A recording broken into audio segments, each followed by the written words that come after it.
Hello students, मेरे channel देववाणी संस्कृत में आपका स्वागत है। हम आज आपके लिए कक्षा 10 के संस्कृत गद्य भारती के प्रथम पाठ कवि कुलगुरु कालिदास का अगला भाग लेकर उपस्थित हुए हैं।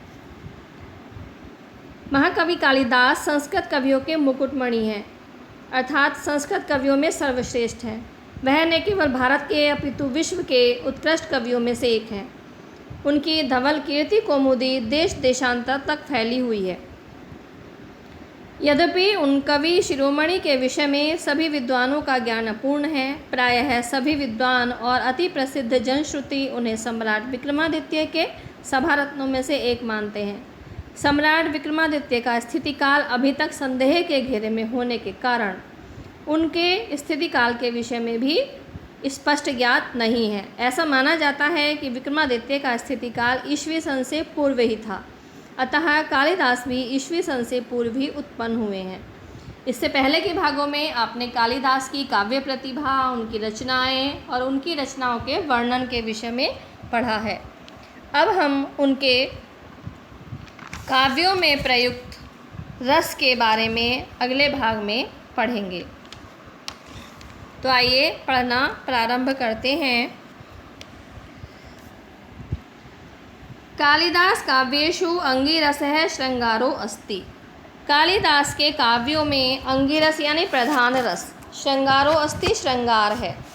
तस्य पुष्ट्यर्थः है करुणा आदयो अन्ये रसः अंगभूता। तस्य पुष्ट्यर्थम, उसकी पुष्टि के लिए अर्थात श्रृंगार रस की सहयोगी के लिए करुण आदि रस गौण या अप्रधान है, अर्थात उसके अंगभूत हैं। रसानुरूपम क्वचित प्रसाद है, क्वचित माधुर्यम तस्य काव्योत्सर्गे सहायम कुरुतः। रसानुरूपम, रस अनुरूपम संधि कर देंगे, रसों के अनुरूप, क्वचित कहीं, प्रसाद है प्रसाद गुण, क्वचित च माधुर्यम और कहीं माधुर्य गुण, तस्य काव्य उनके काव्य के उत्कर्ष यानी विकास में सहायम कुरुतः सहायता प्रदान करते हैं। काव्य के 3 गुण माने जाते हैं, प्रसाद, ओज और माधुर्य। तो कवि कालिदास ने अपने काव्य में प्रसाद और माधुर्य गुण का प्रमुखता से प्रयोग किया है। कौन कौन से 3 गुण माने जाते हैं? प्रसाद, ओज और माधुर्य। तो कवि कालिदास के काव्यों में प्रसाद गुण और माधुर्य गुण का समावेश है। वैधर्वी रीति कालिदासस्य वाग्वश्येव सर्वथा अनुवर्तते। वैधर्वी रीति तो कालिदासस्य, कालिदास की वाग्वाणी के वश्येव वश के में हुई सी सर्वत्र सब और उनका अनुवर्तते अनुसरण करती है। अर्थात वैधर्वी रीति तो ऐसी लगती है मानो कालिदास की वाणी ने उसे वश में कर लिया है। अलंकार योजनायाम कालिदासो अद्वितीयः। अलंकार योजना में तो कालिदास अद्वितीय हैं, अर्थात अलंकारों का कालिदास ने बहुत सुंदर प्रयोग किया है। यद्यपि उपमा कालिदासस्य इत्युक्तिः उपमा योजनायामेव कालिदासस्य वैशिष्ट्यम आख्यायति। यद्यपि उपमा कालिदासस्य इति उक्ति, यहाँ संधि हो जाएगी, उपमा कालिदासस्य, यह उक्ति तो उनकी उपमाओं के विषय में, उपमा योजना में कालिदासस्य वैशिष्ट्यम, कालिदास की विशेषता आख्याति बताती हैं। यद्यपि उपमा कालिदासस्य, यह उक्ति उपमा अलंकार की योजना में ही कालिदास की विशेषता बताती है, तथापि फिर भी उत्प्रेक्षा अर्थांतरन्यास आदीनाम अलंकाराणाम विनियोगः तेनातीव सहजतया कृतः। तथापि यानी फिर भी, उत्प्रेक्षा अर्थांतरन्यास आदि अलंकाराणाम, आदि अलंकारों का विनियोग यानी संयोग या प्रयोग, तेन उन्होंने अतीव अत्यधिक सहजतया, सहजता से कृतम यानी किया है। फिर भी उत्प्रेक्षा अर्थांतरन्यास आदि अलंकारों का प्रयोग भी उन्होंने अतीव स्वाभाविकता से किया है। कालिदासस्य नाट्यकृतिषु विशेषतः शाकुन्तले वस्तुविन्यासः अनुपमः। चरित्रचित्रणं सर्वथा अनवद्यं संवादशैली सम्प्रेषणीयातास्ति। कालिदासस्य नाट्यकृतिषु, कालिदास की नाट्य रचनाओं में विशेषतः, विशेष रूप से शाकुंतले अभिज्ञान शाकुंतल नाटक में वस्तु विन्यास है। कथा वस्तु की योजना अनुपम यानी अत्यंत अनुपम है। चरित्र चित्रण भी सर्वथा अनवद्य। अनवद्य कहते हैं निर्दोष या पवित्र। चरित्र चित्रण भी सर्वथा पवित्र है। संवाद शैली संप्रेषणीयता के गुणों से युक्त है। समम एव भारतीय संस्कृत्यानुमतानां धर्मार्थ काम मोक्ष मूलानां मानव मूल्यानां प्रकाशनं कालिदासस्य वैशिष्ट्यम् अस्ति। समम एव साथ ही साथ भारतीय संस्कृति अनुमतानाम संधि हो जाएगी यहाँ पर यण संधि भारतीय संस्कृति अनुमतानाम। भारतीय संस्कृति के मतानुसार धर्म अर्थ काम और मोक्ष रूपी मानव मूल्यों का प्रकाशन भी कालिदास की विशेषता है। अर्थात साथ ही साथ भारतीय संस्कृति के मतानुसार अर्थात भारतीय संस्कृति धर्म अर्थ काम और मोक्ष आदि मानवीय मूल्यों का प्रकाशन करती है। भारतीय संस्कृति के अनुसार एक मनुष्य को अपने जीवन में धर्म अर्थ काम और मोक्ष इन चारों का संयोजन करना चाहिए, इन चारों को एकत्रित करना चाहिए। इनका वर्णन भी कालिदास की अपनी एक विशेषता है। आश्रम वासिनीं शकुंतलां निर्वर्ण्य मनसि काम प्ररोहो अनुभूयं दुष्यन्तः तावत् शान्तिं न लभते यावत् तां क्षत्रिय परिग्रह क्षमा विश्वामित्रस्य दुहित इयमिति न आवेति। आश्रम वासिनीं शकुंतलां आश्रम में रहने वाली आश्रम में रहने वाली शकुंतलां शकुंतला को निर्वर्ण्यम देखकर मनसी मन में किसके मन में दुष्यंत के मन में काम प्ररोहो अनुभूय काम के प्ररोहो अंकुर की अनुभूति करने पर भी तावत शांति न लभते तब तक शांति नहीं प्राप्त पाता है यावत जब तक ताम वह उसे क्षत्रिय परिग्रह क्षमा क्षत्रियों के द्वारा विवाह योग्य विश्वामित्र से दुहिता यह विश्वामित्र की पुत्री है इतिम एव न वैति यह नहीं जान लेता है। अर्थात पहले दुष्यंत को यह लगता था कि शायद शकुंतला महर्षि कण्व की पुत्री है और एक ब्राह्मण कन्या होने के कारण क्षत्रिय राजा इसका वरण नहीं कर सकता, यह क्षत्रिय राजाओं द्वारा विवाहित नहीं की जा सकती। लेकिन जब उसको ये पता चलता है कि यह विश्वामित्र की कन्या है तब वह उसके विषय में निश्चिंत हो जाता है और उससे गांधर्व विवाह कर लेता है, क्योंकि महर्षि विश्वामित्र पहले ऋषि होने से पहले राजा थे, क्षत्रिय राजा थे। इसलिए क्षत्रिय राजा की कन्या होने के कारण दुष्यंत शकुंतला को अपने साथ विवाह के योग्य मानता है।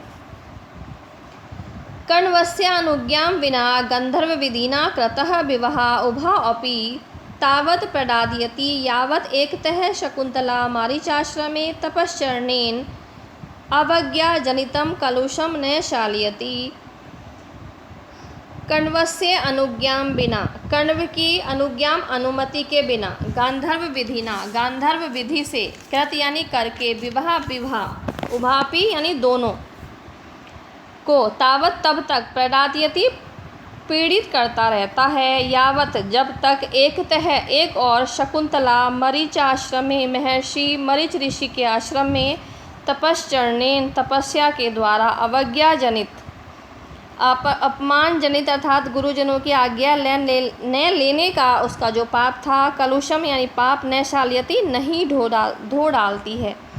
अर्थात अपने पालित पिता का अपने धर्म पिता कण्व की आज्ञा के बिना गांधर्व विधि से विवाह करके दुष्यंत और शकुंतला दोनों उभयोपि दोनों को तब तक प्रदादयति पीड़ित करता है यावत जब तक एक और तो शकुंतला मारीच आश्रम में मारीच ऋषि के आश्रम में तपश्चरणेन तपस्या द्वारा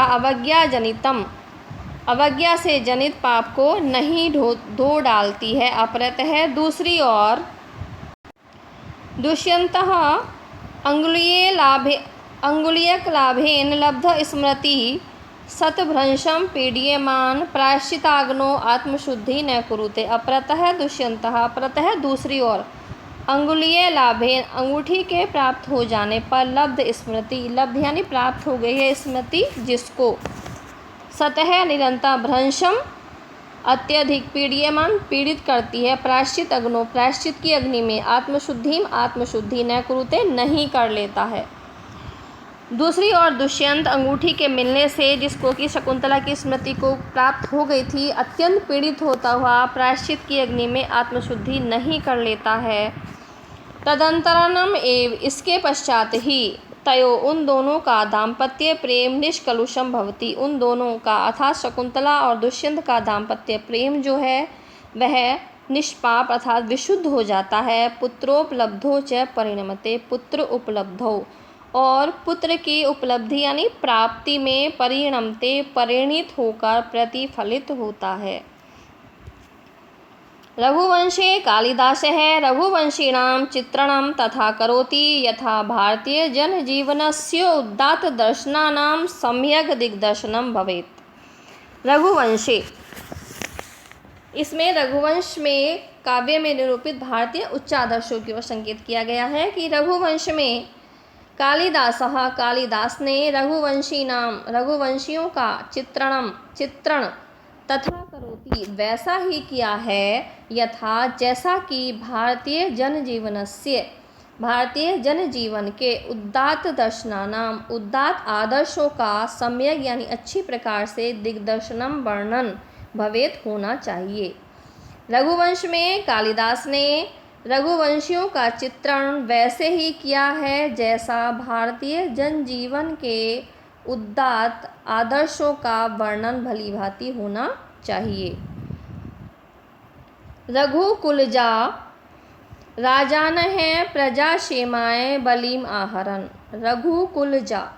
रघुकुलजा जा यानी उत्पन्न, रघुवंशीय राजा, प्रजा क्षेमाय प्रजा के क्षेमाय यानी कल्याण के लिए ही, बलिम यानी कर या टैक्स जिसको आप बोलते हैं बलिम आहरण। रघुकुल में उत्पन्न राजा प्रजा के कल्याण के लिए ही बलिम अर्थात कर आहरण टैक्स लेते थे या कर लेते थे। मित संयत भाषिणे ते सदा सत्य निष्ठा आसन। मित यानी कम, संयत यानी संयमित, भाषण यानी बोलना, ते यानी वे सदा यानी सदा, कम मित यानी कम और संयत यानी नपातुला बोलते थे, सत्य निष्ठा आसन और सत्य के प्रति निष्ठा रखते थे। यशस् कामास्ते तदर्थम प्राणापि त्यक्तुम सदैव उद्यता अभवन्। यशस् कामा ते, यश की कामना के इच्छुक थे यानी वे, तद अर्थम उनके लिए अर्थात अपने यश को प्राप्त करने के लिए, प्राणान अपि प्राणों को भी, त्यक्तुम त्यागने के लिए, सदैव उद्यता सदैव उद्यत अभवन रहते थे, तत्पर रहते थे। यश के इच्छुक वे रघुवंशीय राजा उसके अर्थात सत्य के लिए सदा ही प्राणों को त्यागने के लिए तत्पर रहते थे। केवलम संतति अर्थे ते ग्रह मेधिनो भभू।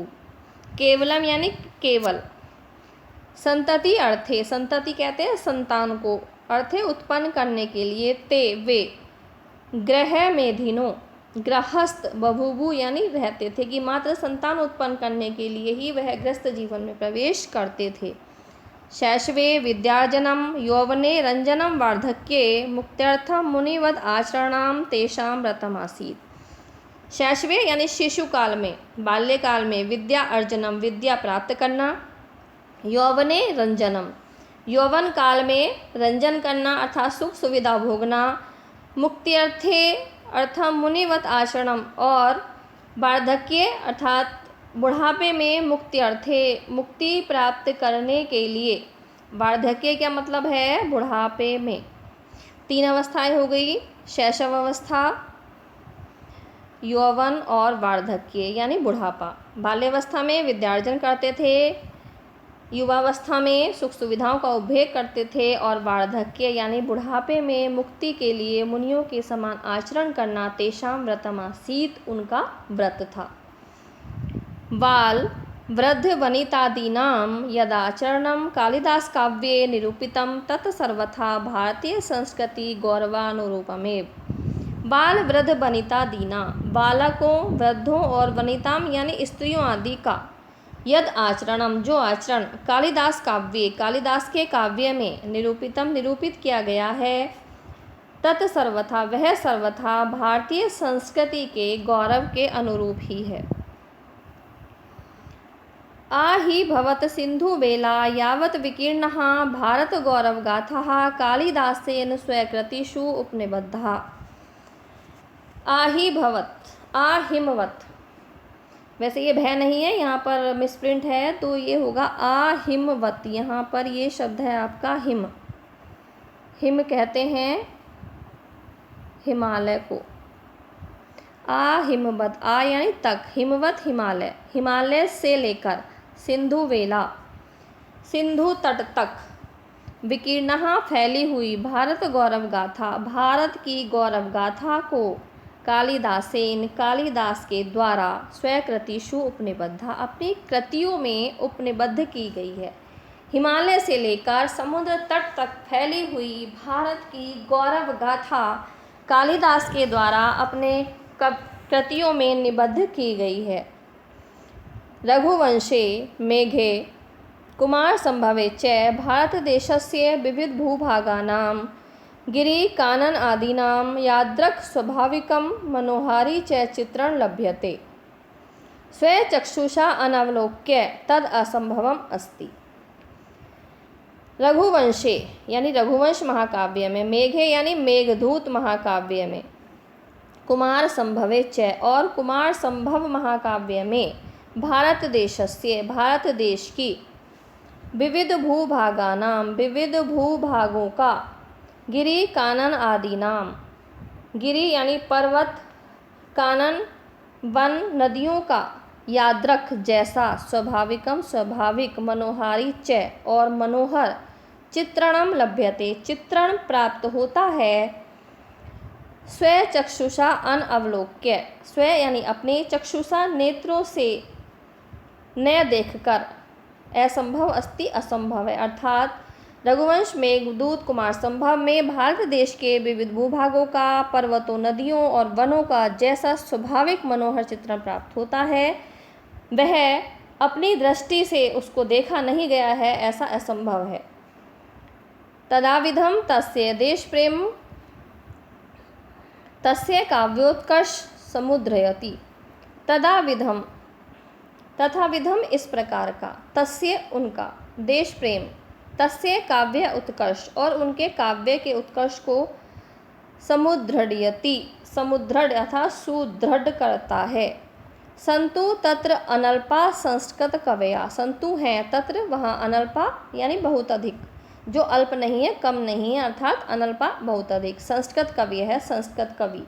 यद्यपि संस्कृत के असंख्य कवि हैं, किंतु कस्यापि कालिदासेन साम्यम नास्ति, किंतु किसी का भी कालिदासेन कालिदास से साम्यम बराबरी नास्ति नहीं है। असंख्य कवि हैं संस्कृत में, लेकिन फिर भी किसी की कालिदास से समानता नहीं है। साधु उक्तम केनचित कालिदासानुरागिण है।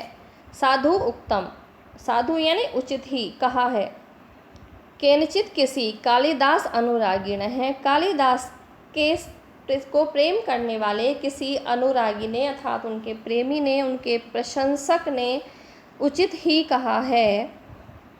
पुरा कवीनां गणना प्रसंगे कनिष्ठिकाधिष्ठित कालिदासः अद्यापि तत्तुल्य कविर्भावना नामिकः सार्थकवती बभूवः।